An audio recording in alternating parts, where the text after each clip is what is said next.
네, 공청회에 나오셔서 좋은 의견 주신 모든 진술인 여러분께 감사드립니다. 질의에 앞서 국민연금 계획에 대한 제 짧은 생각을 먼저 말씀 좀 드리겠습니다. 오늘 논의 과제 중 하나인 모수개혁, 보험 요율과 소득 대출은 아시다시피 지난 21대 국회에서 유종의 미를 거뒀음에도 불구하고 윤석열 대통령이 22대에서 구조개혁까지 논의하자고 하면서 무산이 되었습니다. 윤석열 정부가 국회 공론화 결과를 무시하고 자동 삭감 장치, 보험료율 차등 인상 등 재정 안정에만 방점을 둔 계획안 발표로 인해서 사회적인 논란과 갈등으로 사회적 자원을 충분히 기꺼이 지금 현재 낭비하고 있다고 생각합니다.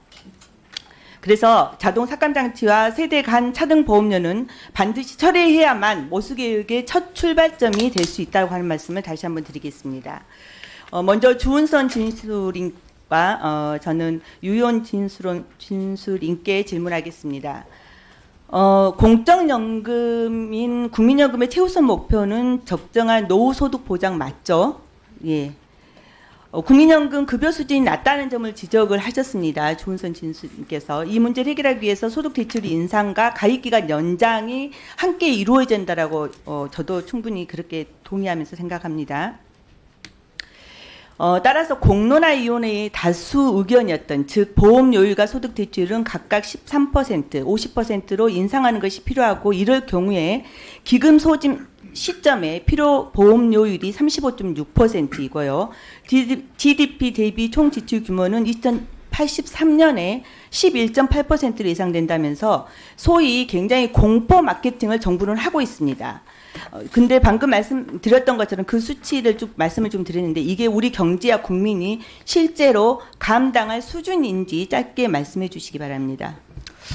이게 저는 이제 국민연금 지출 수준에 대한 이제 추정치는 그러니까 GDP 대비 이제 우리가 이제 우리 사회에서 창출되는 부의 총량 중에 얼마만큼을 이제 연금에 할당할 거냐라는 이제 그런 관점에서 이제 비교의 관점에서 보는 게 타당하다라고 생각을 하고요.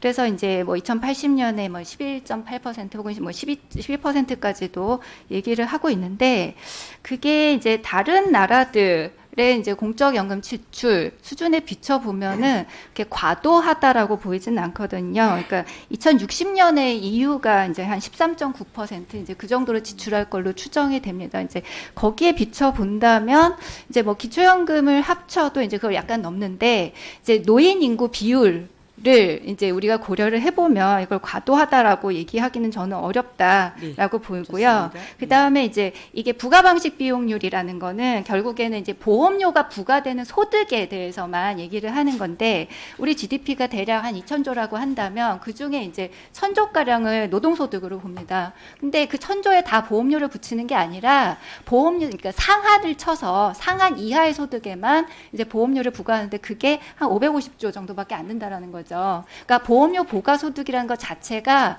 GDP에서 굉장히 그러니까 제한적인 부분이 있고 그렇게 된다면 이제 우리가 해법을 찾을 때는 이제 보험료를 올리는 것과 동시에 이 보험료를 부과할 수 있는 기반 자체를 넓히는 접근도 이제 필요하다라는 이제 결론에 도달하게 되는데 그렇게 되면은 보험료율 자체가 그러니까 필요 보험료라는 것 자체가 사실 크게 의미가 없는 수치가 된다라는 거죠. 네.